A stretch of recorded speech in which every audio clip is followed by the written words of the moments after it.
नमस्कार दोस्तों, मैं रश्मि द्विवेदी प्यारी टेल्स में आपका बहुत बहुत स्वागत करती हूँ। दोस्तों, आज हम सुनेंगे रविंद्रनाथ टैगोर जी की कहानी दहेज। कहानी आपको पसंद आए तो कृपया वीडियो को लाइक कर दीजिएगा, चैनल को सब्सक्राइब करना मत भूलिएगा। तो शुरू करते हैं आज की कहानी दहेज। अब निरुपमा के विवाह की बातचीत चल रही है। उसके पिता राम सुंदर मित्र ने बड़ी खोज की, लेकिन मनपसंद वर कैसे भी न मिला। अंत में एक बड़े राय बहादुर के घर के इकलौते लड़के को खोज निकाला। उक्त राय बहादुर के पैतृक जमीन जायदाद बहुत कम रह गई है, पर घर तो खानदानी ही था ना। वर पक्ष ने दहेज में 10,000 की रकम और अनेक प्रकार की दान सामग्री की मांग की। राम सुंदर बिना सोचे विचारे ही राजी हो गए। ऐसे पात्र को कैसे भी छोड़ा नहीं जा सकता। कैसे भी रुपयों की व्यवस्था नहीं हो पा रही है। गिरवी रखकर बेचकर बहुत कोशिशों के बावजूद भी 6-7 हजार रुपए बाकी रह ही गए। इधर विवाह का दिन करीब आता जा रहा है। आखिरकार विवाह का दिन आ ही पहुंचा। एक आदमी अधिक ब्याज पर बाकी रुपए उधार देने को तैयार हो गया, लेकिन ऐन मौके पर वह भी गैर हाजिर रहा। विवाह मंडप में भारी हलचल मच गई। राम सुंदर ने राय बहादुर से हाथ पैर जोड़कर कहा, शुभ काम संपन्न हो जाने दें, मैं रुपए अवश्य ही अदा कर दूंगा। राय बहादुर बोले, रुपए मिले बिना वर को मंडप में नहीं लाया जाएगा। इस दुर्घटना के कारण अंतःपुर में रोना धोना मच गया। इस बड़ी विपत्ति का जो मूल कारण है, वह विवाह की लाल चोली साड़ी पहने, गहना पहने, माथे पर चंदन चुपड़े चुप बैठी है। भावी ससुर कुल के प्रति उसमें बड़ी भारी भक्ति या अनुराग उत्पन्न हो रहा हो, ऐसा नहीं कह सकते। इस बीच एक सुविधा हो गई। सहसा ही वर अपने पितृदेव के प्रति बेअदब हो गया। पिता से कह बैठा, खरीद फरोख्त मोल भाव की बात मैं नहीं समझता। विवाह करने आया हूँ, विवाह करके ही लौटूंगा। पिता ने जिस किसी को सामने पाया उसी से बोले, देख रहे हैं ना आजकल के लड़कों का आचरण। दो एक बुजुर्ग लोग थे, उन्होंने कहा, शास्त्र शिक्षा नीति शिक्षा तो बिल्कुल रही नहीं, इसी से तो ऐसा है। वर्तमान शिक्षा का विषम फल अपनी संतान में प्रत्यक्ष देख राय बहादुर हतोत्साहित होकर बैठ गए। विवाह किसी तरह विषण्ण निरानंद भाव से संपन्न हुआ। ससुराल जाते समय निरुपमा को हृदय से लगाकर पिता आंसू नहीं रोक सके। नीरू ने पूछा, बाबूजी, क्या ये लोग मुझे फिर कभी नहीं आने देंगे? राम सुंदर ने उत्तर दिया, आने क्यों नहीं देंगे बेटी, मैं तुम्हें लिवा लाऊंगा। अक्सर ही राम सुंदर लड़की से मिलने चले जाया करते, पर समधियाने में उनकी कोई प्रतिष्ठा नहीं रही। यहाँ तक कि नौकर चाकर तक उन्हें नीची निगाह से देखते। अंतःपुर के बाहर अकेले कमरे में किसी दिन 5 मिनट के लिए बिटिया से मिल पाते, तो किसी दिन मिल तक नहीं पाते। समधियाने में इस तरह का अपमान तो सहा नहीं जाता। राम सुंदर ने निश्चय किया, जैसे भी हो रुपया चुकाना ही होगा। लेकिन कर्ज का जितना बोझ अभी कंधे पर था, वही संभाले नहीं संभल रहा था। खर्च में बेहद कटौती करनी पड़ी। कर्जदार की आंख से बचने के लिए हमेशा कई तरह के हीन कौशल अपनाने पड़ते हैं। उधर ससुराल में उठते बैठते कन्या को उल्हाने मिलते। पिता के घर की निंदा सुनकर कमरे का दरवाजा बंद कर आंसू बहाना उसका नित्य कर्म बन गया है।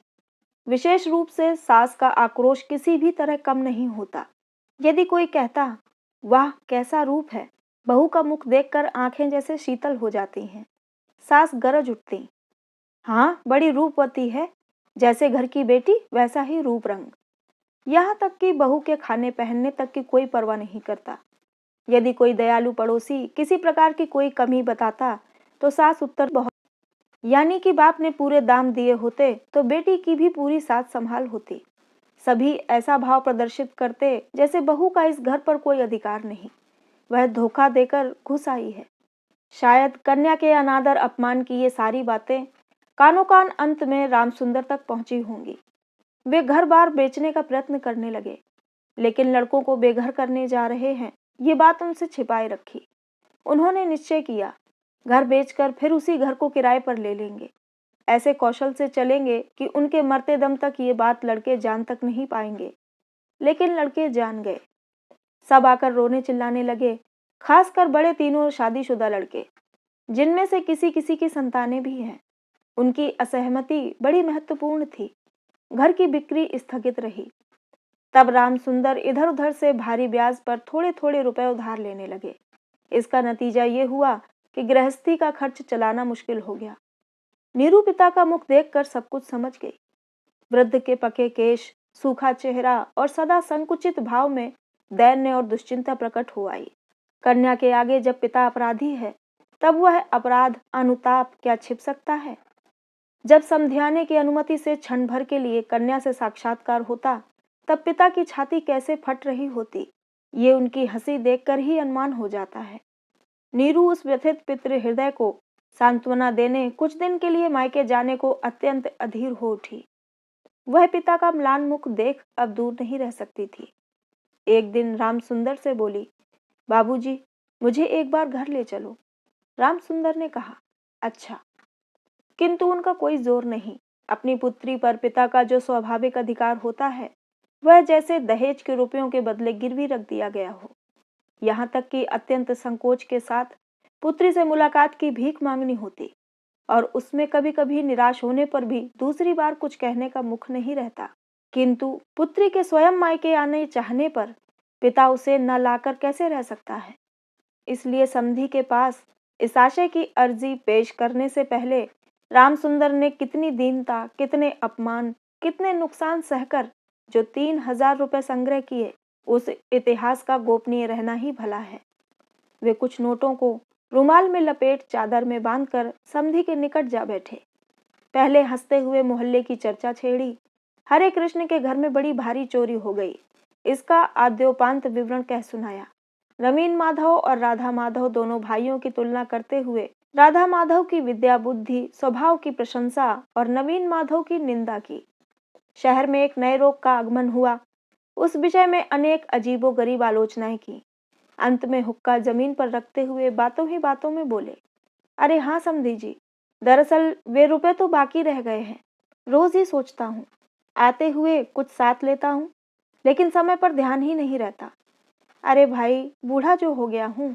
ऐसी एक लंबी भूमिका बांधते हुए अस्थि पंजर के 3 अस्थियों के समान 3 नोटों को अत्यंत सहज भाव से, अत्यंत लापरवाही से बाहर निकाला। केवल 3,000 के नोटों को देखकर राय बहादुर ने ठहाका लगाया। बोले, रहने दीजिए समधी जी, इसकी मुझे जरूरत नहीं। एक प्रचलित देसी कहावत का उल्लेख करते हुए बोले, छोटी सी बात के लिए वे हाथों को बदबूदार नहीं करना चाहते। ऐसी घटना के बाद कन्या को घर ले जाने का प्रस्ताव कोई जबान पर नहीं ला सकता था।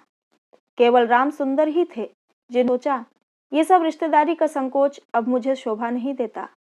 मर्माहत हो काफी देर चुप रहने के बाद अंत में मृदु स्वर में बात चलाई। राय बहादुर ने बिना कोई कारण जताते हुए कहा, ये अभी नहीं होगा। और ये कहते हुए वे काम के बहाने उठकर चले गए। राम सुंदर पुत्री को मुंह न दिखाकर कांपते हाथों उन कुछ नोटों को चादर की खूंट में बांधकर घर लौट आए। मन ही मन प्रतिज्ञा की, जब तक सारे रुपए अदा करके निसंकोच कन्या के अधिकार की मांग नहीं कर सकेंगे, तब तक फिर समधियाने नहीं जाएंगे। बहुत दिन बीत गए। निरुपमा आदमी पर आदमी भेजती रही, पर पिता नहीं आए। अंत में रूठ कर उसने आदमी भेजना बंद कर दिया। इससे राम सुंदर के मन पर भारी चोट पहुंची, लेकिन फिर भी वे नहीं गए। कुंवार का महीना आ गया। राम सुंदर ने कहा, अब की पूजा में बेटी को घर लाना ही है, नहीं तो मैं खूब लंबी चौड़ी सी कसम खाई। पंचमी या षष्ठी के दिन चादर की खूंट में कुछ नोटों को बांधकर राम सुंदर ने यात्रा की तैयारी की। एक 5 साल के पोते ने आकर पूछा, दादाजी, क्या मेरे लिए गाड़ी खरीदने जा रहे हो? ठेला गाड़ी चढ़कर हवा खाने का बहुत दिनों का शौक है, पर किसी भी तरह उसे पूरा करने का उपाय नहीं सूझता। 6 वर्ष की पोती रोती हुई आकर बोली, पूजा के अवसर पर निमंत्रण में पहनकर जाने के लिए उसके पास एक अच्छा कपड़ा तक नहीं है। राम सुंदर ये सब जानते थे। तंबाकू पीते पीते बूढ़े ने इस विषय में काफी सोचा।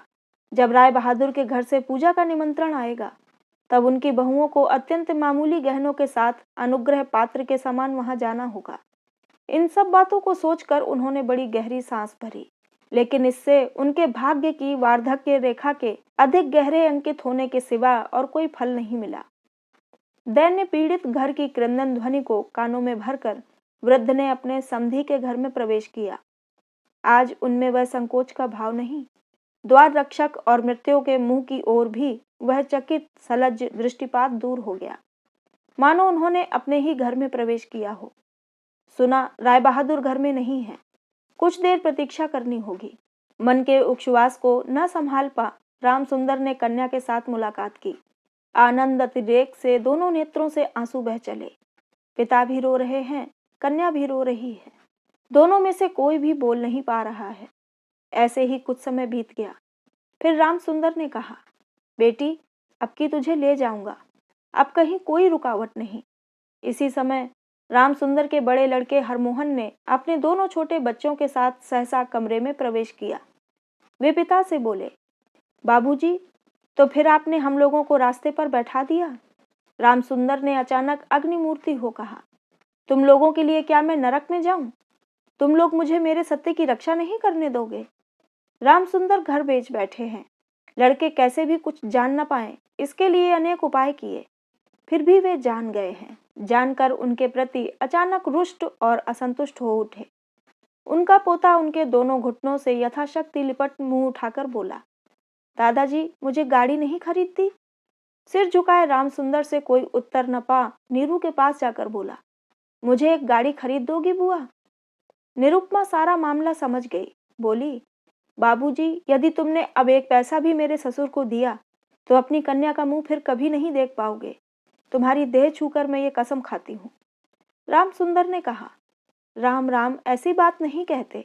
फिर ये रुपए यदि मैं न दे पाऊं तो तुम्हारे पिता का अपमान है और तुम्हारा भी। नीरू बोली, रुपया देना ही अपमान है। तुम्हारी कन्या का क्या कोई सम्मान नहीं? क्या मैं केवल रुपए की थैली भर हूँ?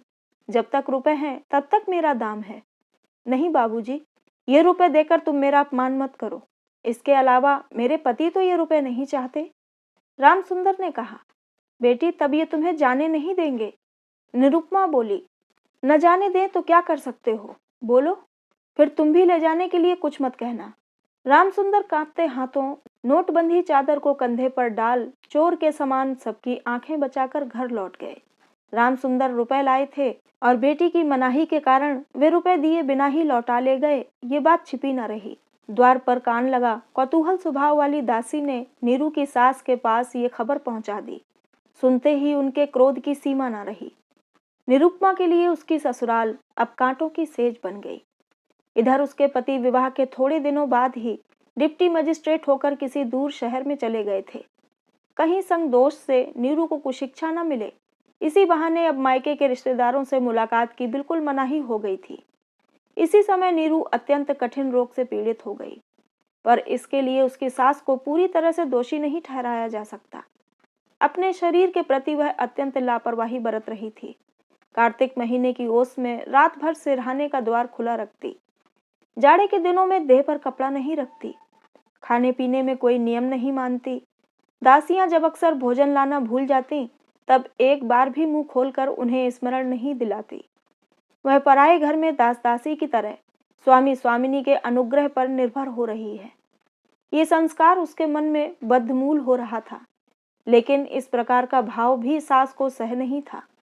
यदि भोजन के प्रति बहू की किसी प्रकार की लापरवाही देखती तो सास कह उठती कि बेटी है ना, गरीब के घर का अन्न इनके मुंह में रुचता नहीं।